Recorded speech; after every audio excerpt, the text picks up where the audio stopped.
right, Miss Aurora is back. You all know that it is Money Monday, and Miss Aurora reads all of your emails. And thank you so much for emailing. Please continue to do so at info@auroradayconsulting.com. Today, Miss Aurora has a very special treat for you. Many of you are emailing saying, Miss Aurora, I am following all of these so-called gurus.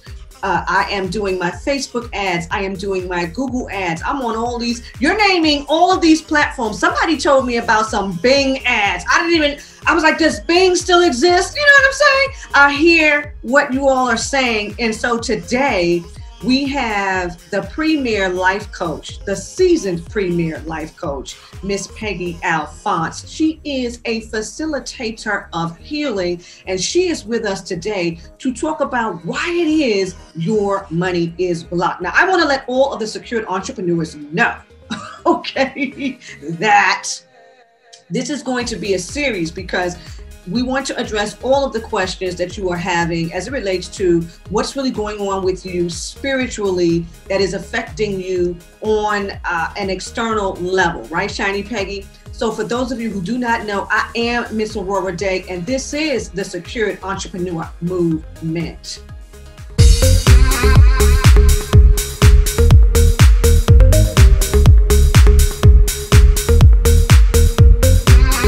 I want to introduce Shiny Peggy. I know her as Shiny Peggy. She is my life coach, okay? So I want Shiny Peggy to tell everyone a little bit about who she is and how it is that she helps the entrepreneur to overcome their money blocks, leading them to their ultimate desired success. Wow, what an intro. Amazing, amazing. Yes, my name is Peggy Alphonse, and I identify myself as a facilitator of healing, a facilitator of mindset changes, because ultimately it is you who makes the decision as to what changes you are willing to accept and how far you are willing to go. As far as how I will help you facilitate these changes, what I'm working on right now is mainly energy work. Energetic work. So what that entails is being able to identify what the blocks actually are and release that energy. And even though for some people it doesn't really make sense, or there's no identifiable connection between energy and your money, or energy or the different moves you're making in life, everything actually is in fact about your energy, how freely the energy is flowing, as well as the quality of that energy. There can be energy that is related to an energy of fear, energies of apprehension, also energy of action, energy of excitement. So when you're able to identify what energy you're moving in, when you're able to see what's actually not happening, those are going to be the indications of where you are, what those blocks are. And my role is to help you release those blocks so that you can attain your goals. I love it. So I want you to share with the secured entrepreneurs some of the things that you know are blocking them from their financial goals, blocking them from their money. Okay, so this is where we are going to go to a little visual aid that I have. All right. Here we go. So as an entrepreneur, or even anyone who is working within an organization, but I believe that these talks are geared towards the entrepreneurs, it should be obvious for many people. It is very obvious that as an entrepreneur, the thing that you're really shooting for is success. And we all have our definition of what success means to us. But what we're going to be doing is really talking about success as it comes to money. So you may ask yourself, okay, well, why would someone be afraid of success? Because it actually seems counterintuitive, but that's actually very real. Regardless of what path we are walking down, there are people who are truly afraid of succeeding. And one of the more common reasons has to do with being kicked out of the tribe. And what's really fascinating about this is it's so reflexive. It's very, an old way of not even thinking, because this is something that's happening on the subconscious level. So if you can think about what it was like for humans at the beginning of our time of conscious existence here, we were really tribal creatures who depended on one another for our very survival. So that's what the original tribe is. There were the hunters, there were the gatherers, there were the people who, even when we're talking about the hunters or the men who went out in the front to fight the dinosaur, fight the tiger, and bring the food back to the rest of the tribe. So in these times, our tribe could be your family, your social circle, even there's some tribal energy around ethnicity. So when we were in the tribes back in those days, if you were somehow exiled from the tribe, if you had some type of illness, for example, that was not understood, it could be viewed as a threatening thing for the survival of the tribe. The main idea about being part of the tribe is actually to have commonalities. So when you identify as a tribal member with your family or whatever the group is, and you're now doing something that is different or can be perceived as different, there is this underlying fear that you will somehow be exiled. And it's not something that we're naturally conscious of, but it's very innate in our very nature as these animals, as these beings. Number 2 is self-perception. Many of us don't really think about how we perceive ourselves on a conscious level. It's not something that many people really spend too much time even focusing on. For a lot of people, you just have this personality or an identity, and other people inform you of how they perceive you. You don't necessarily spend too much time thinking about it. But again, it's a role that is being acted out on the subconscious level. You may not admit to someone that you think you're not worthy, for example, of experiencing tremendous success. You may not really think of yourself as, trigger warning, you may not think of yourself as a loser, someone who is lazy, all like negative adjectives. You may not think of yourself that way consciously. If someone were to say to you, how do you perceive yourself? You would say, I'm a real go-getter. I am a business person. I want to be successful, all of these things. But on the subconscious level, the real you or the real perception of you is existing. So if the real version of you, what you believe to be the real version of you, is someone who only is able to make a certain amount of money, is someone who only associates with complainers or people who are teachers, who work in education, people who do not, whatever the 9-to-5 is. If your perception is of a particular form or structure, when you begin to say, I'm going to strike out on my own, I'm going to have my own business, imagine the disconnect or the disparity between who you really believe you are and this person you want to now become. And it can even boil down to who you run with, who you'll now be running with. These are people who spend differently than how you spend. People who are really successful don't think like the average person. Right. So even though you have this idea of who you want to be and what it may entail, the disconnect between who you really are and that perception of yourself is so separated, so vast, you will begin to sabotage yourself. You will feel like there's a threat in this new version of you. And finally, what I would say about why there's a fear of success has to do with the fear of the unknown. Mm-hmm. And that also goes back to a very primitive part of the way our brains function. The brain, this is not that interesting to some people. To me, it's fascinating. So the way that our human brains have evolved, hopefully, but more than likely, most of us are really working with that prefrontal cortex with the upper part of the brain. But what's happening with fear of the unknown has to do with that primitive brain, that older part of our brain, which is responsible for keeping you alive. The primary goal of human existence is self-preservation, to remain alive. So that means what is going to keep me safe is what I know. That's why you'll see that there are some people out there who, never leave a city block, who never leave their town. They never go out of the country. They don't want to associate with people who are not familiar. And the reason being, striking out on your own, going to the other side of the mountain, going to that other island, whatever the case may be. It could have literally meant your life or death. Right. Okay. So because that's part of us, that is part of being a human, is safety equals life.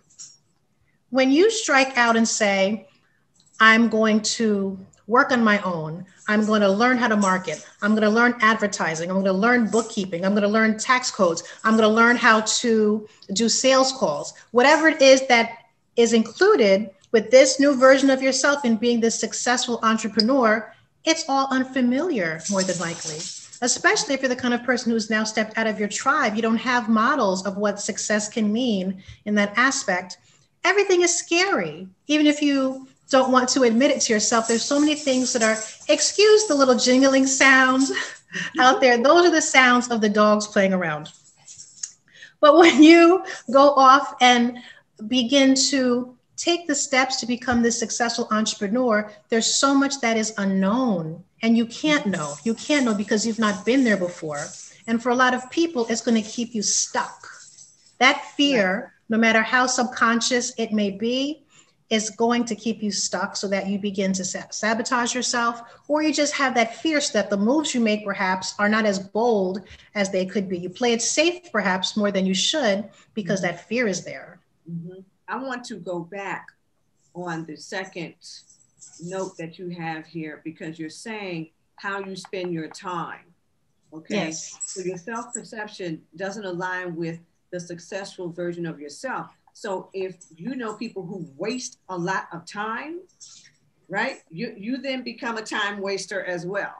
Yes. Because you're with these people who also don't view themselves as successful, who also don't view themselves as going anywhere, starting anything, doing anything other than what they are currently doing. But these are people who will continue to say they want something better in life. They want to go someplace. They want to do all these things, don't know how to get there, but they don't know how to utilize time wisely enough to get on the path. Okay, so maybe if in fact I'm saying I want X, Y, and Z, now I need to start studying. I need to start figuring out what my next logical step is. Okay, and something that you said earlier before we started this video is that some people need direction, right? Yes. They need to map out a clear path and map out a clear endeavor. What is the endeavor? What is the goal here? And I think that because there's a lack of clarity, okay? And so that's where you come in to help the entrepreneur gain that clarity so that they can get on the path to removing the block, that the block that's blocking their money. Yes. Yes. Yes. That's something that we talked about. What I mentioned, one of my services, one of the first sessions that I would offer someone, if they were so inclined, is around setting a true goal. The idea being, you have a target on the other side of the room, and you're just throwing darts and throwing darts and throwing darts. If you don't know, I want to hit that bullseye, and you're just throwing darts and throwing darts, it's like throwing darts in the dark. You may luck up and hit that target, but most likely you are not.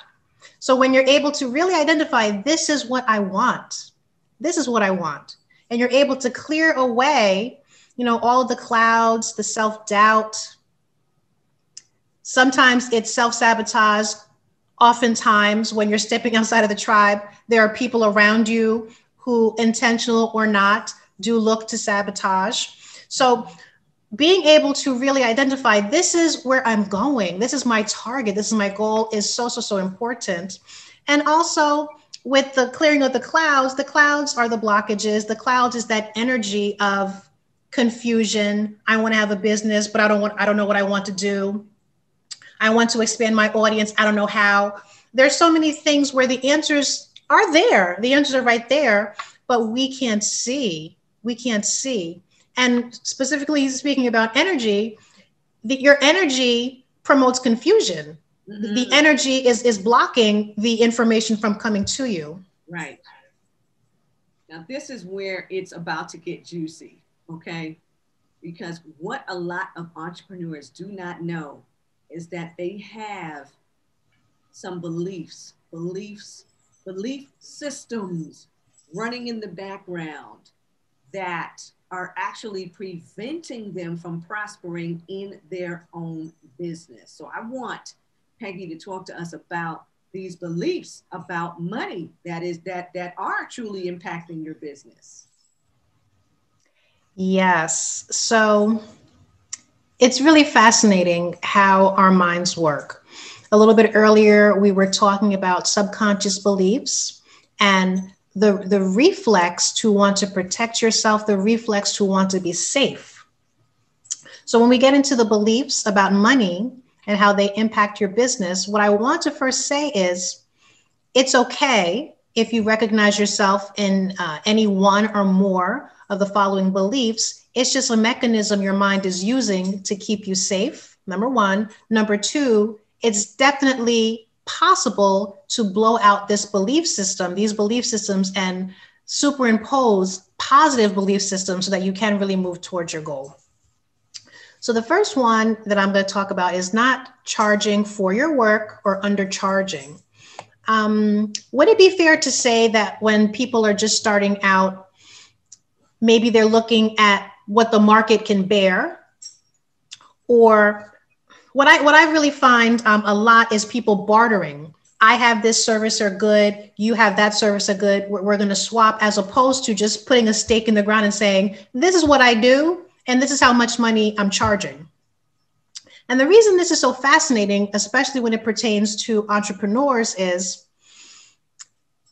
it's not so much that you're selling a service or good. When you are the face of your business, you're selling yourself. What you're doing is selling yourself. So even if person B has cogs that they're selling for 25 cents, there's actually little to no reason why you can't come out and say, you know what, my cogs are the best. I have a superior cog than person B, even though they may look different, the quality in which I make it, the way that I can sell it, I'm going to come out here and sell my cogs for 40 cents. And what you will find is, as long as your belief system is in line, your energy is right, and people are able to really resonate with you, you're going to begin to sell. You're going to begin to sell. So what you believe about yourself, what you believe about your business and the quality of your goods really dictates how much you're willing to charge for those goods and services. But when the belief system is that, and really it's a belief system about yourself, that you are not worthy, that you are not deserving, you might have the best thing since sliced bread on your hands. But because of the belief in yourself, you're undercharging for that thing, or not charging at all in some cases. The next is keeping your finances vague, avoiding looking at bank statements, financial documents, and not wanting to really manage the money. And the belief system there is, I don't know. I don't know. I'm not capable of learning. It's too much for me to manage all the money. Again, it's a reflection on what that individual believes about themselves. And, you know, it probably does go without saying, but you have to mind your money. You need to mind your money. It's like growing a garden. It's like growing a garden. The more love and attention you give to those finances, that's when you can see the finances begin to flourish. But it's an act of self-sabotage to not really keep up with what's happening inside of your money. And the interesting thing, the most paramount thing about being this entrepreneur is ultimately all the responsibility does lie with you. Yeah. So that when you are not keeping up with those finances, it's not getting done, or it leaves room for problems. If there is someone else involved with that financial endeavor, it creates room for, you know, destruction, and that someone else can come in and begin to mess with your money, which nobody wants. Holding negative beliefs such as making money is hard. And for some people, that's going to be counterintuitive, because I think that in this society, there is a belief system that's propagated that no, you have to work hard for money. And even the languaging around working hard for money, what I would say is when you choose a business that you want to work on and get off the ground, in my opinion, the business should be aligned with you and your value systems. It ideally is going to be something that lights you up, something that brings you pleasure, something that you actually like, better yet, love. Mm-hmm. And they say that when you find something that you love to do, you're never going to work a day in your life. So you might be working 23 and a half hours a day, but because it's yours, because you love it, it doesn't feel like it's hard. It's counterintuitive, but it doesn't feel like it's hard. Like when I'm working with people, when I'm doing coaching with people or healing work with people, it's like, where did the time go? Where did the time go? It instead of being energy depleting, it gives me energy because this is something that I actually love. So when you frame it like that, this is something that I love to do. I'm actually helping people. My product or good is of value, it's of service. When you think of it that way and you begin to put your energy into it, why can't the money be easy? Why can't the money come flowing in? There's actually no reason. But again, that's a belief system that's like a paradigm shift. But when you have the negative, yes. I was going to say, Boyce Watkins made a statement recently that just to even think that making money is hard is a part of a slave mentality. Mm. that you have to now perform this hard, painstaking manual labor to get money when the actual opposite is now true for people in our generation and the generation coming up under us. Whereas in the past, our ancestors was they were hand to mouth. Now we are mouth to hand. We can speak. We can come up. We can really serve the masses. Internationally via the internet, and we've got money in our hands. So this belief that making money is hard. That is something that is embedded way back, your grandmother, your great-grandmother, your grandfather, your great-grandfather, you know what I'm saying? Your parents, most of our parents who are still living, who are in their 70s, late 60s, early 70s, early 80s, who had a strong work ethic, okay? Mm-hmm. If you do not work, you do not eat. Now it's if you do not sell something, okay? You're not going to flourish. You've got to sell something, or, like, for lack of a better word, die, because you're not, everything is about sales. Yeah. That's just the way that it is. And I want to go back on, what is that? What is the first one? Go back, please. Let's see. Okay. Not charging for your work or undercharging. The thing that really hit me there is when I'm working with entrepreneurs, I'm noticing that they have a fear around the charge because they don't know that there are people with a whole lot of money in the world. They think that because they don't have as much money as they would like to have, then other people don't have it either. Yes. Because they've not gotten next to people who make this kind of money every day. The monies that they're accustomed to making in a year, there are people who make that in an hour in a day. And because they've never experienced it themselves, and they're not moving in the circles with people who do, that's a mind bump. Okay, that's a mind bump. Like, you mean to tell me if I wanted to charge somebody $3,500, they're going to be able to afford it? Yes, all day, every day, twice on Sunday. Okay, so I think that's part of what you do, which is what you call recoding, and I love that. But we're going to get into that. Go on, Peggy. Go on. Yeah, what I was thinking of when it comes to a slave mentality, it's very real. Mm-hmm. And if we focus on, there's been slavery on every continent, but specifically as it pertains to Blacks mm-hmm. in this country. Mm-hmm. Yes, the history is there.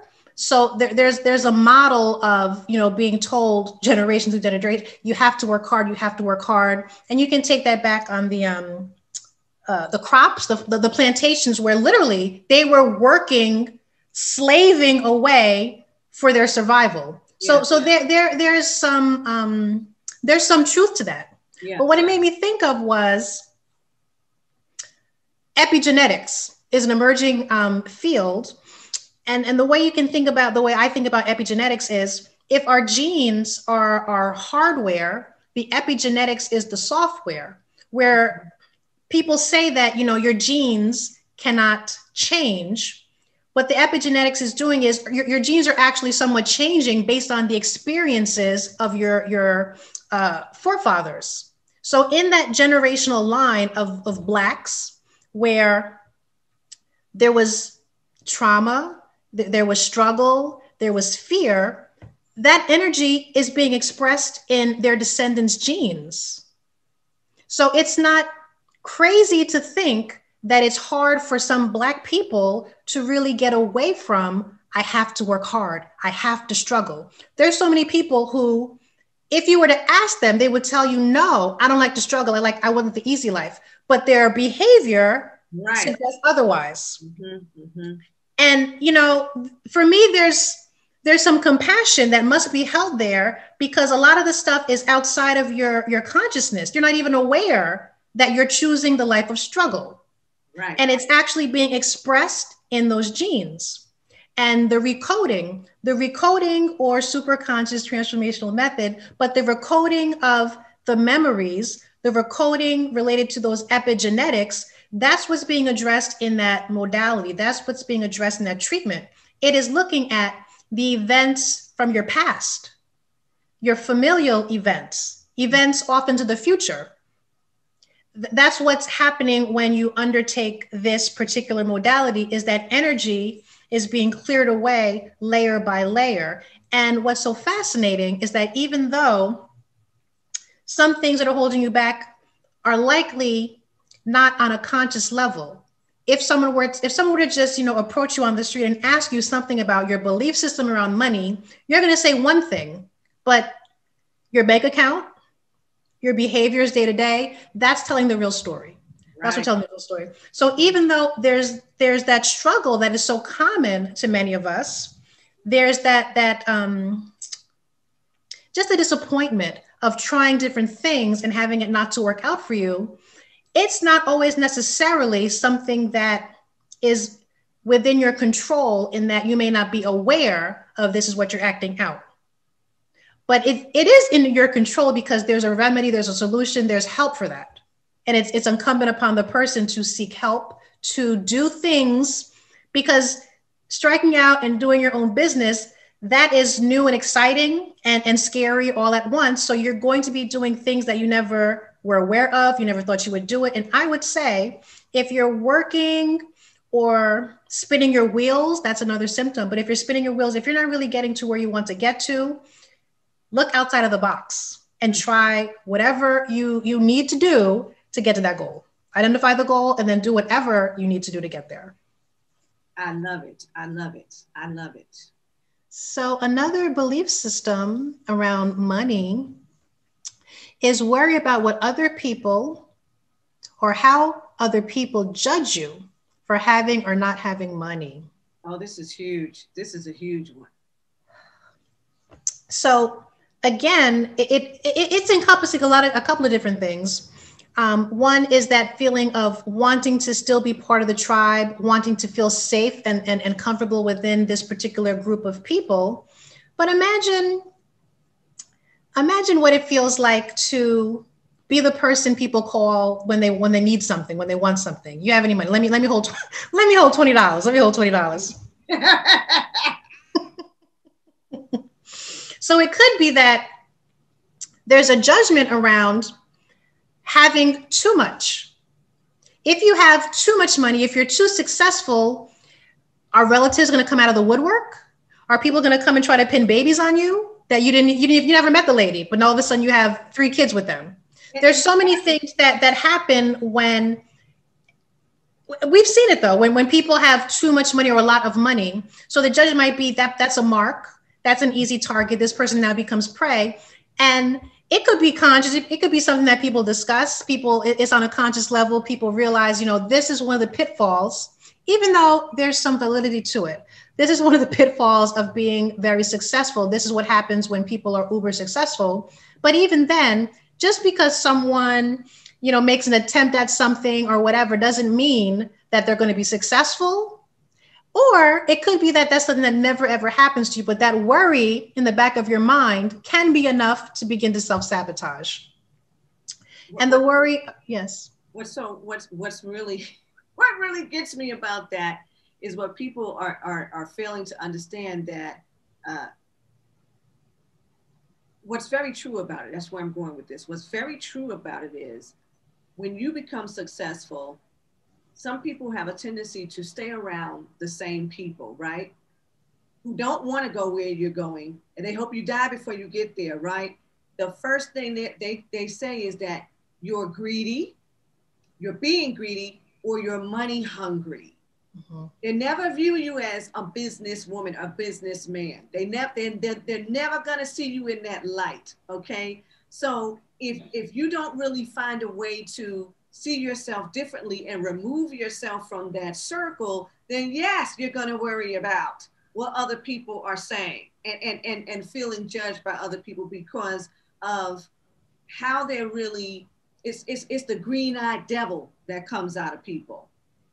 That's what happens. It's the green-eyed devil, and they're saying all sorts of things, and that's the cue to exit stage left. Agreed. But then there are going to be some people who find it difficult to do so, mm-hmm. because they don't want to be told that they're money hungry. They don't want to be told, especially with some so-called religious people. They say money is the root of all evil, but the love of money is the root of all evil. So there are going to be some people who, rather than be viewed that way, rather than to be judged as greedy, selfish, and whatever else people might want to say, or you think you're better than us, there are going to be people who say, I would rather be uncomfortable in this position than to put myself in the line of fire with those kinds of critiques or judgments. Mm-hmm. It's real. Very real. Never saving or investing. And I think this falls under, the self-perceptions. Mm-hmm. It's a belief for someone who has a skewed self-perception that, there's no reason to save. I want to live for YOLO. I want to live for today. Investing, that's for people who are not me. Right. That's for other people. You should have millions of dollars to really be investing, or only a particular ethnic group invest the money, or, investing my money is like putting the money in the toilet. There are different belief systems that people hold that actually are in the way of building their wealth. Mm-hmm. Constantly having difficulties getting clear about the work you want to do. Well, this is a big one. Yes. This is a big one. This is a big one. And I want to say something before you even get into this, because I can't tell the secured entrepreneurs how many times I have had to redirect people who come and say, I want to do this, and then this, and then this. And I set this up. I said, okay, which one is working? Neither one of them. Okay. They've got all these ideas, and they have this little map of, okay, which one is earning any money right now? Is there any one of these earning any money? No. They're not clear about the work they want to do. Yes. And that could just boil down to the underlying beliefs. The underlying beliefs that have the energy of self-sabotage are actually clouding one's thinking. So we have some energetic blocks because all of us, all humans, even animals too, probably to some extent, but all humans, all of us have access to the higher realm of consciousness, to the field of energy that holds all the information. All of us who were born with the capability to get up and say, I'm an entrepreneur, I'm gonna start my own business. If you have that ability to get up and say these things, you have access to all the ideas, all the clarity, but it's those blocks. It's the blocks that have self-sabotage, fear of being exiled from the tribe, fear of judgment. It's that energy that really fosters that confusion, so that you don't see the clear path, or you don't believe that you can execute the different steps down that path. So when you are operating in so much confusion, confusion doesn't beget money. Confusion doesn't beget money. Correct. Correct. Well, this is something for people who already are experiencing some degree of success in their business, so much so that they have some staff with them. So a belief system, not letting go of staff that are no longer serving you or your business. Mm-hmm. That's supposed to be two.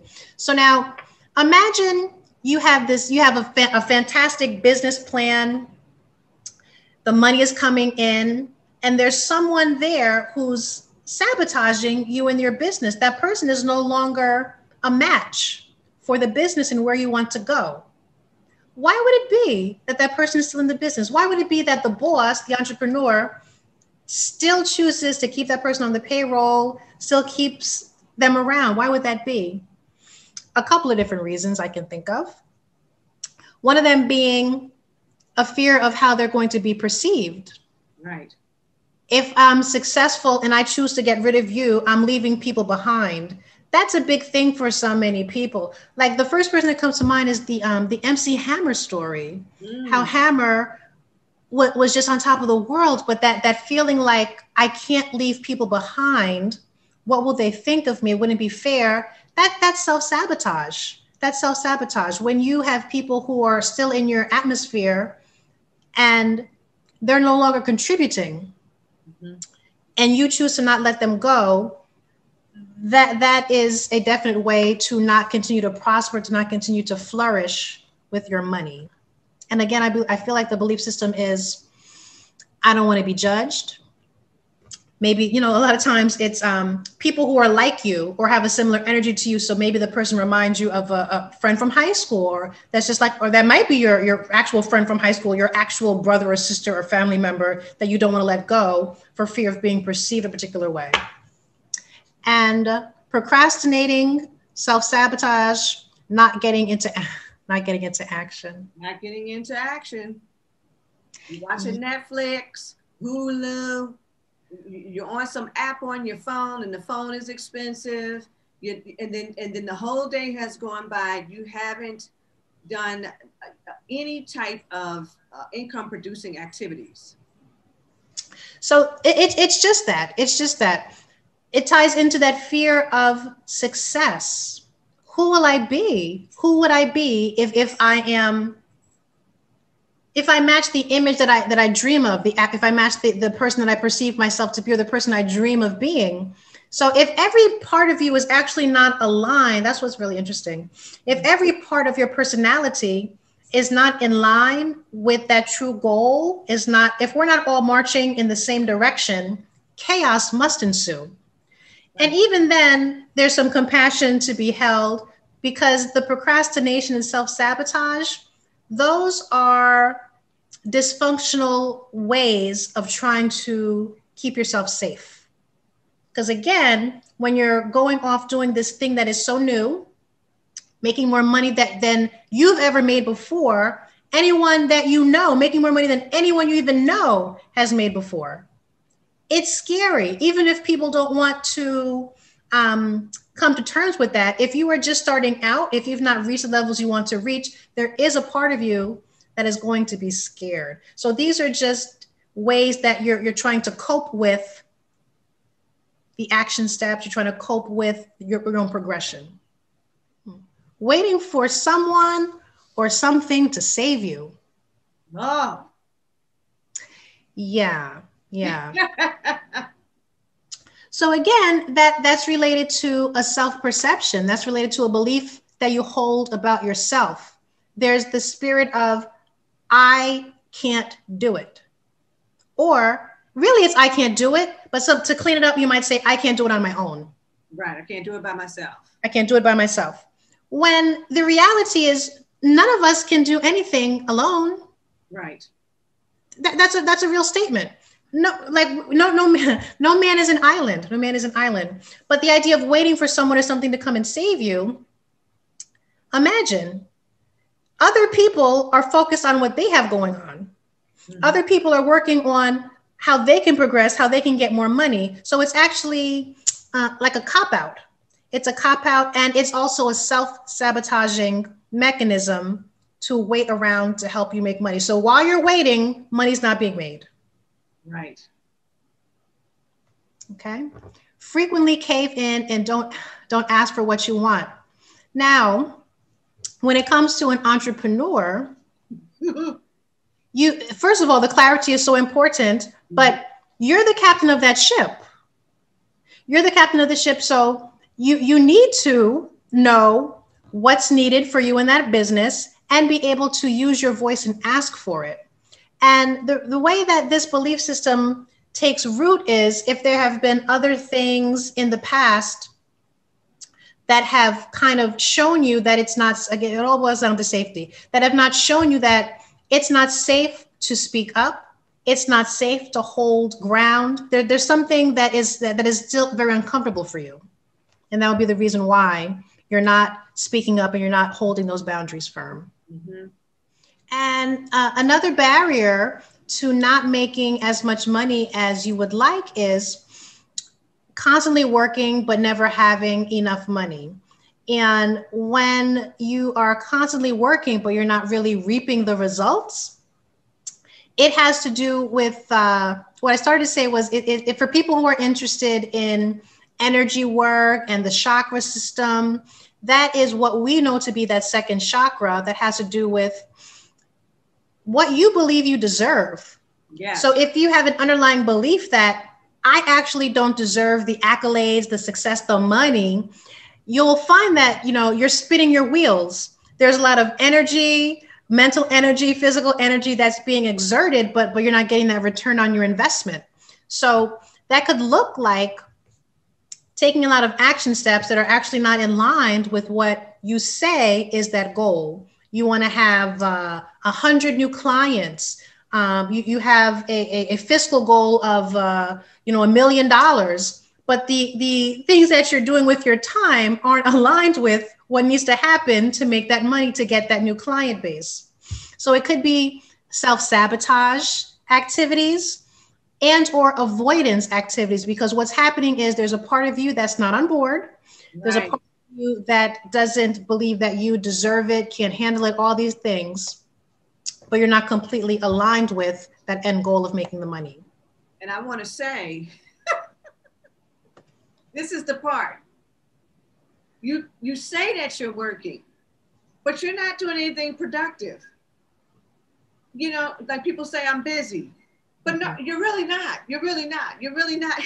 You're really not helping yourself. You're not helping your business. You're not really, once again, doing any type of income producing activities. Okay. And again, the whole day now has gone by, and tomorrow there will be no money. There will be no emails for you saying, you got a sale. Okay. But you were working. Okay. Yes.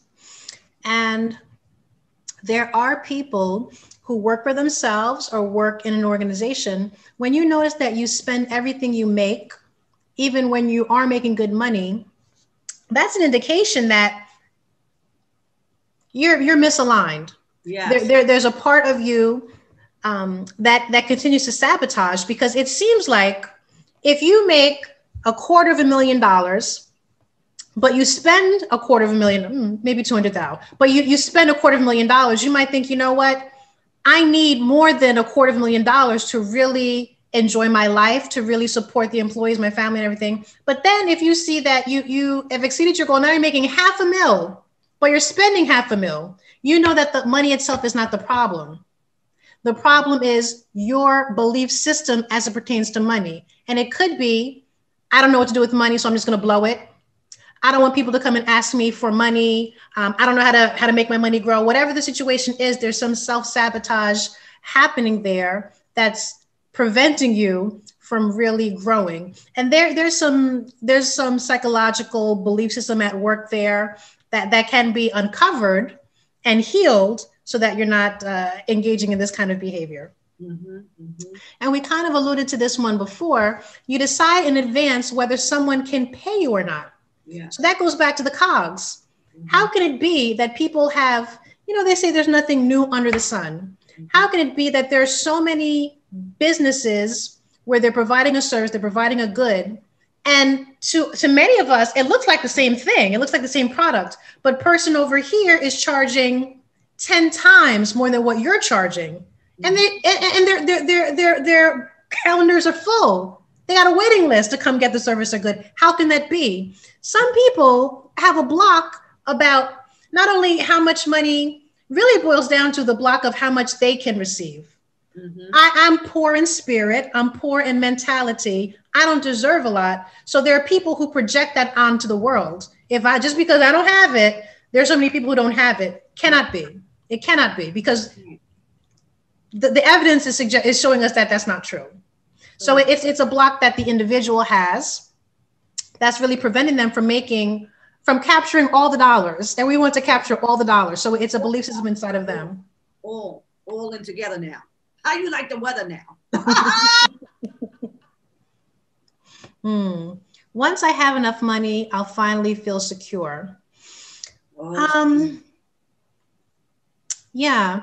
And again, there's a lot to be said for the way you treat your business is a direct reflection of how you're perceiving yourself. There are people who feel like the money represents security. Mm-hmm. And let me say this, to an extent that is real, because for many of us, living in this society, in the Western world, you need to keep a roof over your head. Right. Your children want to have clothes on their back and food in their bellies. They want to go to school. There's insurance to be paid. We need money. Okay. We need money. And so the money does represent security. But the thing is, on an emotional level and psychological level, if you're coming to the business to solve the problem that you're not secure, the money can never be enough. Right. The client base can never be enough. Right. The accolades and success can never be enough, because it's something inside of you. It's a feeling inside of you. And that recoding is just the thing that helps to reprogram and reorganize the experiences that led up to this particular belief system. So it could be, you're always hungry in that business. You always want more, but when you get more, it's not enough. It's a direct indication that it's not about the money. It's not about the business. It's about the business owner. It's about you, the entrepreneur. Yes. Yeah. Now this is more so for, I don't want to make that judgment, but I do see a lot of this in people who are very spiritual. Yes. Some people who are very spiritual will tell you, I'm not interested in money. Mm-hmm. Lies, and more lies.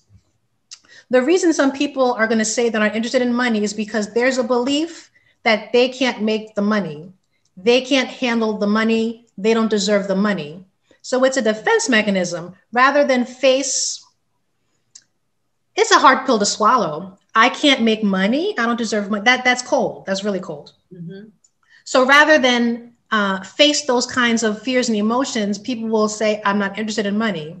But guess what? When you have a business and your core belief system, what you really believe is, I'm not interested in money. And again, these are going to be things that many people would never say to you because they don't realize that's what's happening internally. Right. But the energy of I'm not interested in money is vendors aren't being paid on time. Employees can't be paid on time. There's not extra money for bonuses. You're living hand to mouth. The business cannot flourish because there's a belief there that I'm not really interested in money, AKA I can't handle the money. There's a lot happening there. But when the business part of the business is in disarray, there's some underlying belief there. And again, self-sabotage.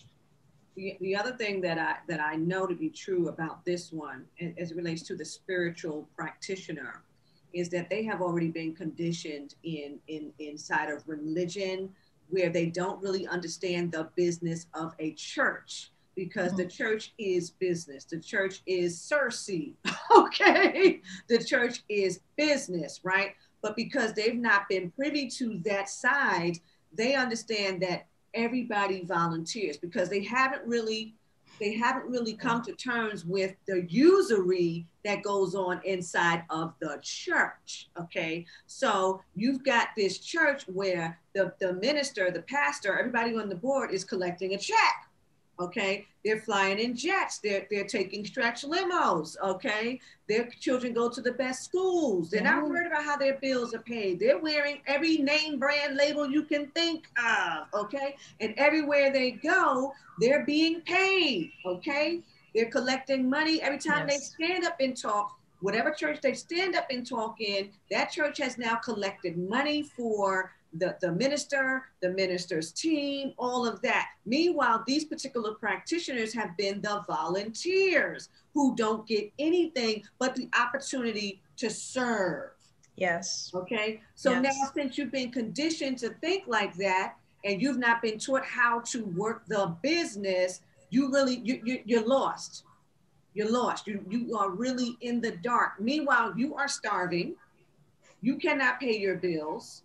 You know, you cannot really help people spiritually now because you are spiritually, emotionally, mentally, and financially drained. Okay. So there's a whole teaching around even this statement, I'm not interested in money, you know, and then they use, like you said, the scripture, oh, money is the root of all evil. And I wish they would go back and get the original scripture, okay, to counteract just that whole thought process. Okay. So I like what you're sharing today with the secured entrepreneurs, Peggy.